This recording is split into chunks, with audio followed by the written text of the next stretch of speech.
Let's say that this is your capacity for life. It's nice and full right now because no one else has taken from it. But then you have Friendsmas. Hello and welcome back to my channel. I, like you, probably have the most busiest life schedule, work schedule, just like you do. And I'm going to talk you through a couple of things that I do during this kind of busy season to make sure that I am staying on top of my shit and I don't go into burnout. Now, I want to really emphasize that we have it so backwards. The self-love era of resting is so important is exactly why it contributes to feeling burnt out. I was someone who was very burnt out and I blamed my job. I blamed everyone outside of me. But in reality, it was honestly me. Like, I was the problem. When I was resting, I was scrolling, I was online shopping, I was eating KFC, pizza, like I wasn't actually resting productively. And over time, that led to burnout because I was so angry at myself, the way that I handled my situation, the way that I literally didn't have anything extra for work, the way that I was just wasting away my days rotting. Like, I actually felt a big level of anger, to be honest. And over time, my body started to break down. I was getting migraines every single day. I was putting on weight. I was feeling really anxious. I was feeling really depressed. Like, honestly, I was having a lot of anxiety attacks, like most morning before work. Like, I have come from everything that I am now, the complete opposite. Binge eating, binge restricting, hiding food in my car. Like, I have been there. And I can kind of talk from my own experience of what I honestly changed my life to become who I am today.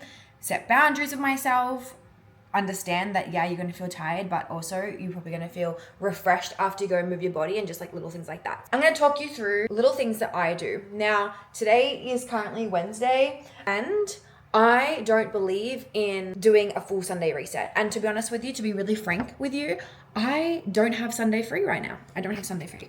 I've had something on Saturday and Sunday pretty much since August, September. Pretty much since when I got back from Bali, to be honest. So I have kind of changed what days I meal prep so that I'm having more time with my partner.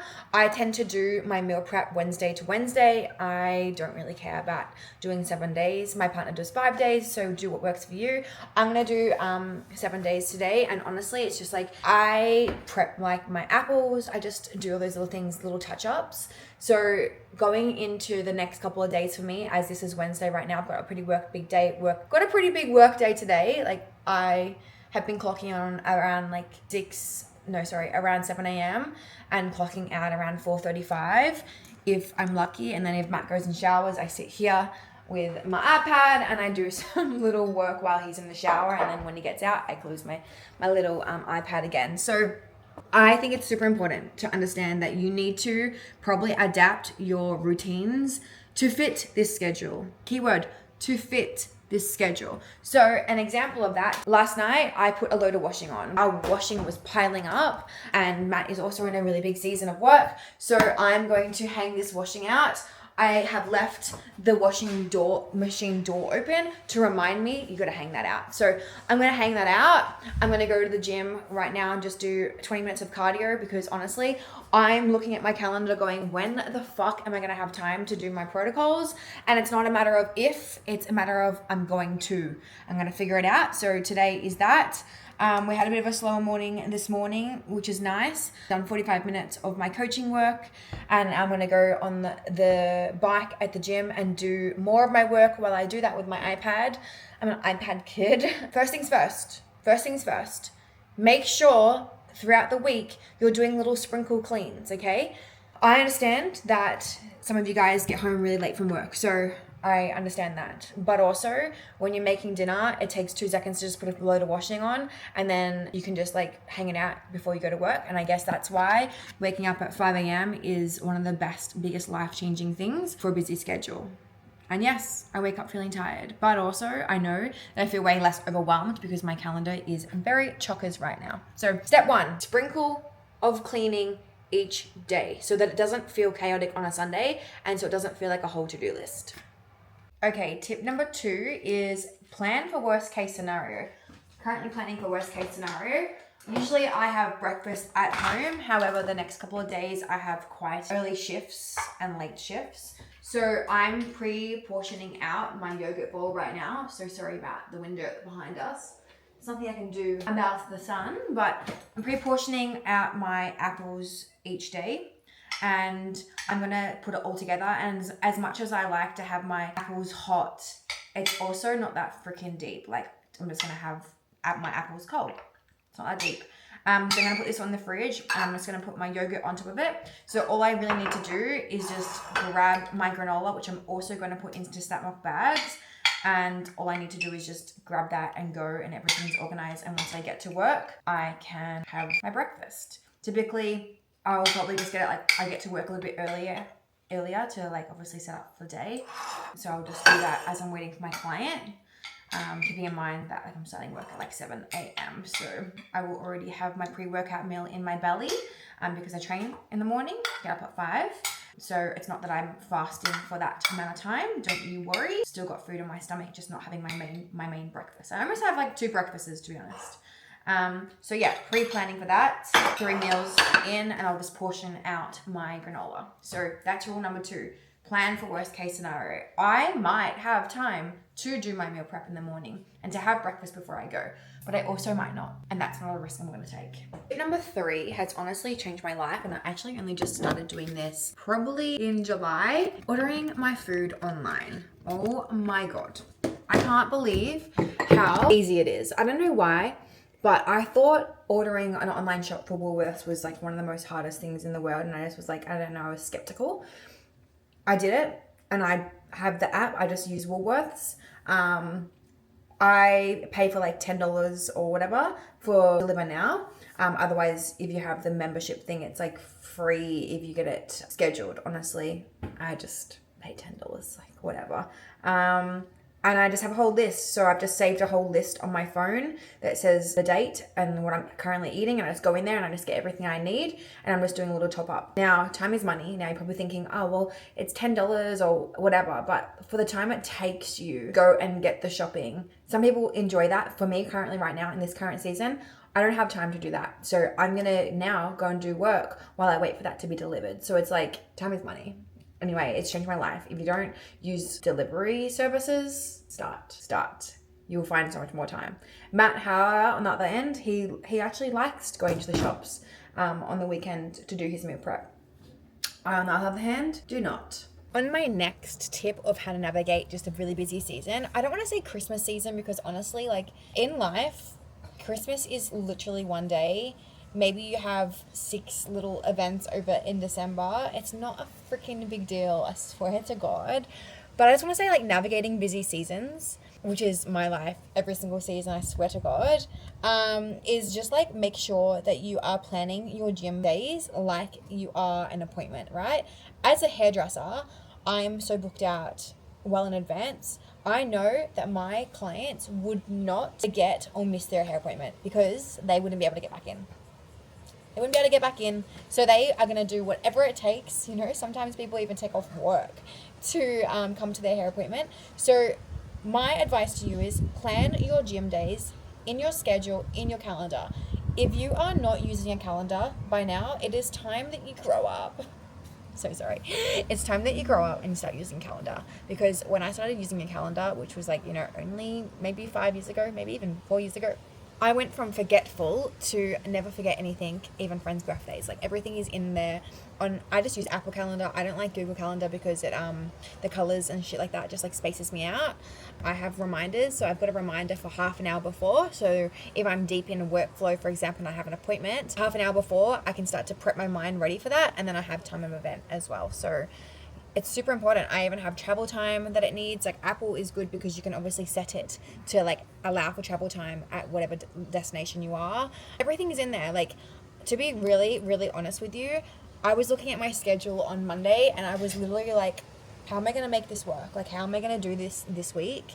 How am I going to do this? Like, I was honestly looking at my schedule, and then I remembered that, well, firstly, I went back and just made sure that my hours were legit in here because, you know, I have taken on a couple of new extra clients in hairdressing.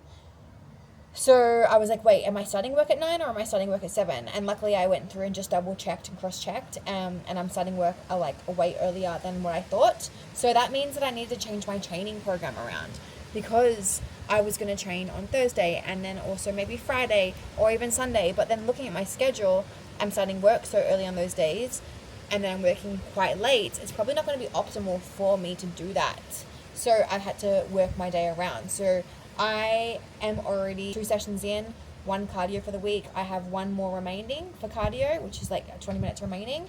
And then I have 1 more session for the week. So I originally was going to do that on Sunday. But then looking at my Sunday, I have my Sunday's fully booked, like with Friendsmas and Christmas stuff and like all that kind of stuff. And then Saturday I'm working. So plan your gym like it is an appointment. I booked it in with myself on Tuesday. I didn't want to get up at that time, but I knew that my life freaking depends on it because I don't have time. So sometimes you just need to like stop thinking so emotionally and think more logical. If I didn't go to the gym yesterday, being Tuesday, I would be so behind even today. And like, I don't really even have time to be filming this right now, but I'm like, you know what? I'll just do a little spout here and there and I'll figure it out. That's it. And then I'm going to go back to my coaching, which I've been inside all day from 7 o'clock. That is another tip from me. Plan your gym schedule out like an appointment. Set your clothes out the night before, because the gym doesn't start like in the morning. It starts with your intention before you go to bed. If your gym clothes are out, your pre-workout's in the fridge ready to go, you know your bag's packed, you're more likely to go. And really highlight and really, really, really recommend putting on a nice outfit for the gym in the mornings on the days that you don't want to do it, which was that was me for yesterday. So I wore yellow. Okay, my next tip is amongst all these like events that you have on, make sure to schedule yourself in some you time. I think that is so important. So for example, right, on Sunday, I have a pretty busy day. I don't really have anything that is really for me. It's for like a lot of everyone else. And I have in my calendar me time somewhere. Let me find it.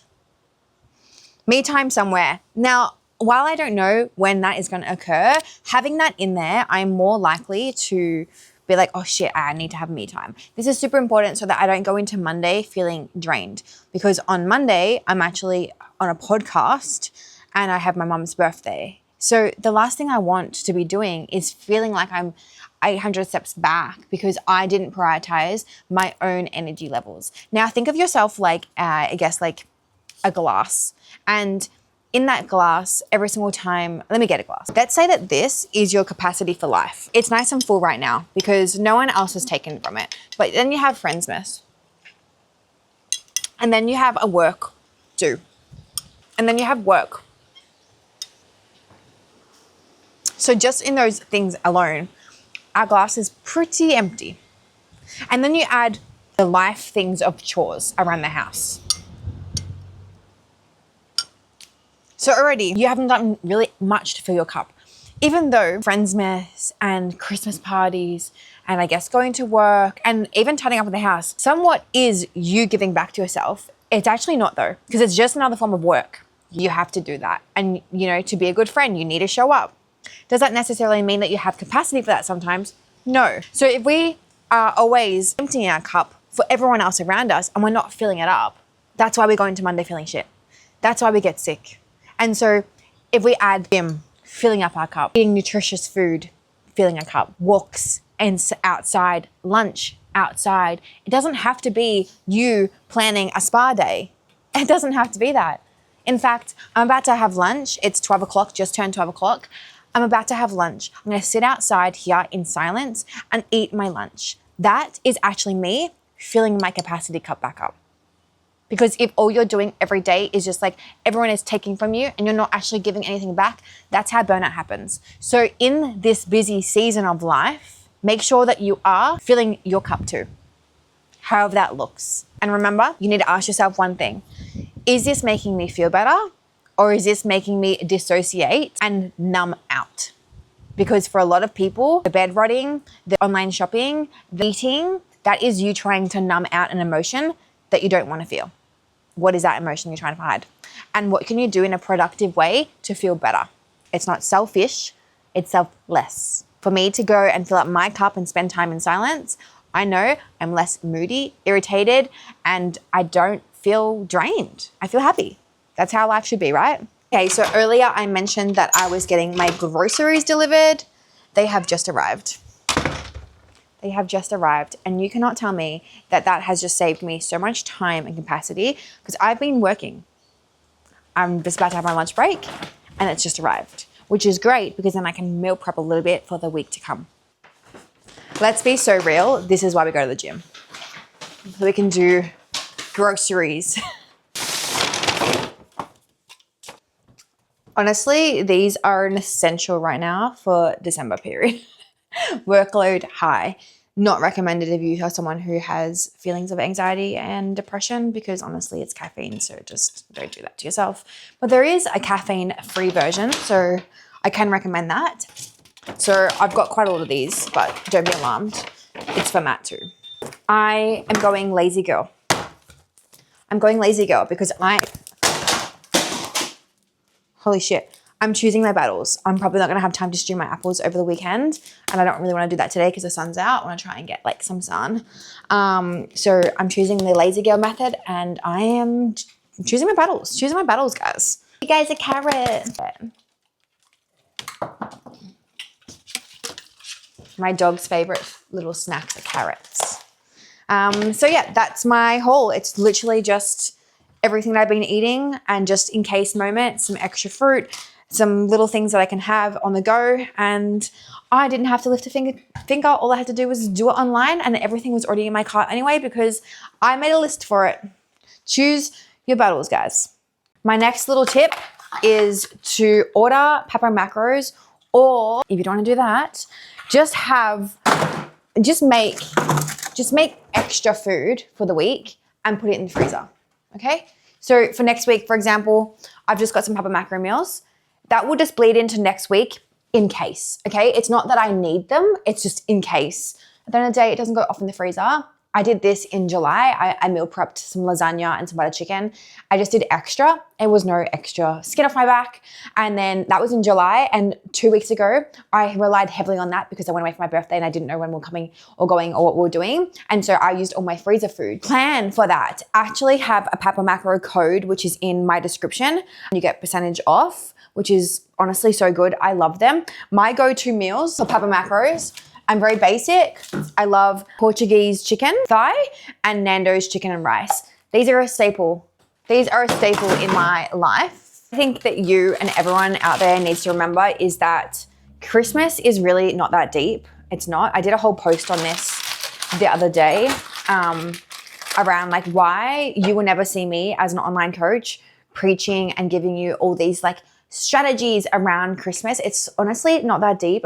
And when you talk about it as much as what everyone's talking about, it makes it scarier and more daunting just by doing that. So let's just remember that it is literally one day. Honestly, I'm sharing this video because this is what I do every single day and is why I'm able to do so much. In a world full of people that say like, oh my God, when you're really busy, you should just like, you know, don't go to the gym, like have a rest day and all that kind of stuff. In a world full of people like that, I'm choosing not to listen. And that has been the best thing for my health. So yeah. So basically the post that I shared online is throughout December, you're going to see a lot of coaches and fitness coaches telling you how to survive Christmas. And here is why you will not see that from me. Okay, number one, honestly, I cannot be bothered doing the whole Christmas dramatic thing because honestly, it's one day. Or if you're talking from my own experience, it's 6 days out of 31 days where I have a few things on. That means I still 25 days where I can like grind and progress and look after myself. Like, I'm so sorry, but it's just December. It's really not that deep. We don't need a strategy meeting, okay? Second thing, do I really need to tell grown adults how many calories are in food? Because honestly, we all know you guys all have ChatGPT in your pocket these days. Everyone is on it asking questions, so you know how to get the goss, okay? And honestly, do I need to tell a grown-ass adult that if you eat like shit for the next 4 weeks that you're going to feel like shit? Absolutely not. You all know the reality. Talking about Christmas 24 hours in a day only makes it feel bigger and scarier. And that is honestly making it just more dramatic than what it actually is. Realistically, it's a few days in December. It's not that deep. Like honestly, like I just said, 2 social meals events every weekend in December. That's 6 days out of 31. That's 25 days where I can still do. God, I hope I got the math right, but you know. And honestly, if you gain weight in January, and lastly, if you gain weight in December, did you know you can actually just like lose it in January, you know? And I was speaking to a client around this the other day. Let me just take this off. I was speaking to a client about this the other day because it's their birthday on the 12th of December or whatever. And they were really scared and all the things. And like, look, from my own experience here, I went away to Queensland and and for, I guess like 3 out of 4 days, I absolutely did track and I did my best. But there was still days where I was over my calories. And you know what? I actually don't really give a shit. The reason why I don't really give a shit is because I know that that doesn't actually matter in the scheme of things. Those 4 days are literally nothing. I won't even remember it. And to be honest with you, I went away to Perth last year for my 30th and I didn't track at all for those, I guess, 3 days. Obviously, when I don't track, I have years and years of tracking experience that I can look at things and go like, I know that that's around 800 calories and I know somewhat, but I can actually turn it off too. Like I wasn't consciously tracking. I was, yes, aware because this is a lifestyle to me. Like feeling good is a lifestyle, you know, feeling good in myself is how I prefer to feel. I don't want to feel burnt out. I don't want to feel bloated. I don't want to feel fatigued and sluggish and yucky and all that kind of stuff. I want to feel my best. So I think that we have to remember that if I could go to Perth for 3 days and not really track, and well, I don't see the problem of that because here I am this year and progressed again, you know? It's not about what you do on those days, it's about what you do every single day. And in my post, I pretty much mentioned that through December, you're going to see a lot of coaches preaching all these things and giving comparisons and everything like that. And honestly, I just don't think it has to be that dramatic. I think that how you navigate Christmas is idealistically, I don't even know if that's a word. It's how you should be navigating every single day, like every single season of the year. To be honest with you, like Christmas is really busy. But it's also my reality most of the year anyway. Like nothing really changes, to be honest with you. I just need to be on top of my shit. So even if I spend, 6 weekends in a row of having social events and friends mess and all that kind of stuff, what a privilege that is. And I can also then make progress for 25 more days. Like, I'm sorry, it's really not that deep. And I feel like the fitness industry kind of fearmongers a little bit. Like, even though they think that they're helping, I just don't think that they are. And I think that the thing is, like, no one in this world needs to tell a grown adult that if you eat like shit for the next 4 weeks that you're going to feel like shit. We all know that is exactly what's going to happen. Like, you don't need me to tell you that. You already know. And I think, again, like talking about Christmas, like it's like this big thing, big fear-mongering thing, is only just making it scarier. It's making it more dramatic. It's making it so much deeper than what it needs to be. Like realistically, it's 1 day out of the entire month. Maybe there's a few more social meals out of this entire month. It's really not that deep. And like I just said before, if you do gain weight in December, you can actually lose it in January. And like I just said before, I went away to Perth last year for my 30th. I didn't track. I enjoyed, like, I think I had a Cinnabon like every single day, which is my favorite food. I don't really have that in Melbourne. Whatever. And just recently I went away for my 30th and I came home and the scales was up 2 kilos, but it's back down to my average weight now already 2 weeks later. It's just a lot of inflammation and stuff like that. Like, it's not, I know that it's not possible for me to put that weight on. I know that it's not possible for me to put 1 kilo on or even 2 kilos, because for that to happen, I have to be eating over 7,000 calories. This is where it goes back into my point of, like, if you are consistently going into fuck it mode every single day in the lead up to Christmas, well, then it's quite easily achievable to gain weight. Lastly, on that post, I really refuse to be that Instagram page that like compares a pair, how many calories in this versus how many calories in that, because, like, let's be real, it's not just about calories. It's not just about calories. Like, the food quality that you eat is going to contribute to your energy, your anxiety, the way that you feel, the way that you look, your bloating, your digestion, everything. So it's not as simple as that. And secondly, I also know that you are a smart human being who can just simply Google it or use MyFitnessPal to track how many calories are in a chocolate rumble. You know, like it's actually so easy. And here's a couple of examples of like how Google that. For example, we have how many calories in a homemade pavlova. As it says 200 to 420. I'd probably log that as 450 to 500, to be honest with you, because we know everyone at home is so generous with the extra sugars. We want it to be tasteful, like all that kind of stuff. So again, it's really not that hard. It's really not that deep. I think when you take the control away from people and the ability for people to find information for themselves, it actually teaches them nothing. And that's why people find themselves spiraling, you know? Me learning how to self-track, me learning how to figure out calories, me learning how to simply just Google it is definitely one of the things that helped me change my life forever. Because instead of having all these people give me meal plans and do this and do that where I didn't have to think, I was made to think. And even to touch on that, I feel like sometimes, you know, I would pull that overwhelm card or that I don't understand card because it, again, gave me permission to kind of get away with not doing it because I didn't want to see the truth. I didn't want to see how much I was actually eating. I actually couldn't be bothered tracking and I wanted someone else to do it for me. So again, it's like what's underneath that. And that's the type of coaching that I do, right?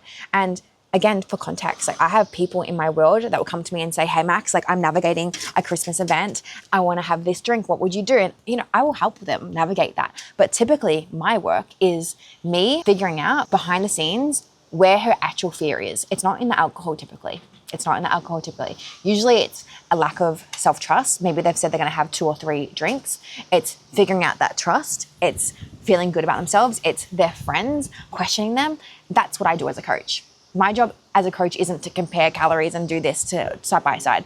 My job as a coach is to get the client honest with themselves because I feel like so many people are just super blind to what the actual reality is. And I ask deeper questions. At the end of the day, I think my final point is whenever you go to anything, right? Like that say Christmas, the food is pretty shit anyway. Like roast pork, yuck. Roast veggies that are soggy, no thank you. I love them crispy with ghee. Christmas pudding, oh no, like no thank you. So realistically, if the food isn't something that you love, like for me, I'm a Parma girl. I love apple crumble. I love chocolate pudding. I love rumbles. I love all of those things. Like if that isn't what the event has, then like I'm just gonna have a 1 plate kind of rule. Just go and choose a plate of every single thing that I want and then I'll be done with it. And if I want something else one more time, I'll just get up and have one more thing. Same as like the desserts, like have a rule of like 1 to 2 desserts and don't be afraid to share with your partner or your friend. Like, hey, I want this one, but I really want to try that one. How about you do that one and I do this one and we can taste both. It's really not that deep. It's not that deep. So I guess the most important thing here is like, again, this is not just for Christmas. This is forever. What you need to do is less worrying, less fear-mongering yourself, less comparison of like, how am I going to navigate this? And just like be aware of it. For if you've got 2 events on this weekend, make sure you're locked in for the next 5 days. You know, I went out for dinner last night. I have my mum's birthday on Saturday and I have a Christmas party and a few things on Sunday. That's 3 meals out that I'm going to have this week. But guess what? I've already locked in for the next 4 days. And also I tracked one of those meals as best as I could. And the other 2, it is what it is, you know, like I would try my best, track around it and do what I want. But at the same time, it's not the end of the world because I know that I'm locked in the other days. Focus on regulating your nervous system, enjoying normal food, not, I guess, restricting yourself from any food. I have apple crumble every morning for breakfast. So when an apple crumble's on the menu, I'm not going to spiral into I need therapy for it. It's just food to me. So I think that it's really important that you can take all of these and factor that into your everyday life. And, you know, it all comes down to like your systems in place and your routines in place and making sure that you have set yourself up. At the end of the day, if you're feeling burnt out, if you're feeling overwhelmed, if you're feeling anxious by your workload, your Christmas load, it's probably stemming from a lack of organization and systems behind the scenes. So follow these and you will feel so much better because this is my blueprint. I do this every day, every week. On Sundays, I time block and I plan out all the days that I'll be training. I make sure that all my work roster is in my calendar. I make sure my clothes are out, my drink's done, my meal prep's done. I plan for worst case scenario. I order my food online. I put some in the freezer. I plan my gym schedules like it is an appointment that I wouldn't miss. I just make sure that I'm always thinking ahead, and that is what you need to do too.